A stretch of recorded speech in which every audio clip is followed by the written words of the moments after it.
Hi കൂട്ടുകാരെ, ഞാനാണ് ഭാവന തൂർ. Smart കുക്കിയുടെ മറ്റൊരു എപ്പിസോഡിലേക്ക് സ്വാഗതം. ഇന്ന് നമ്മൾ ഡയബറ്റിക് പേഷ്യൻസിനുള്ള ചില നാച്ചുറൽ ഫുഡ്സ് കാണാം. ഡയബറ്റിക്സ് ഉള്ളവർ ആഹാരകാര്യത്തിൽ വളരെയധികം ശ്രദ്ധ ചെലുത്തേണ്ടതാണ്.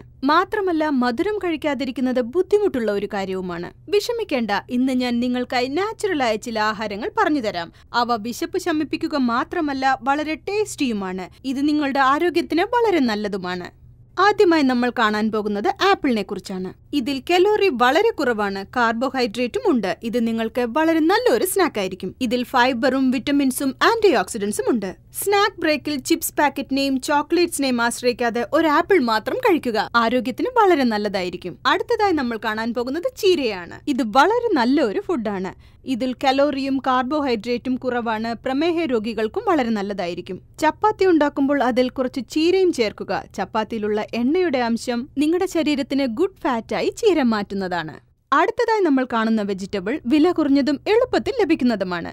അതെ, ഞാൻ ക്യാബേജിനെ കുറിച്ച് തന്നെയാണ് പറയുന്നത്. ക്യാബേജും പ്രമേഹ രോഗികൾക്ക് വളരെ ഉചിതമായ ഒരു ആഹാരം തന്നെയായിരിക്കും.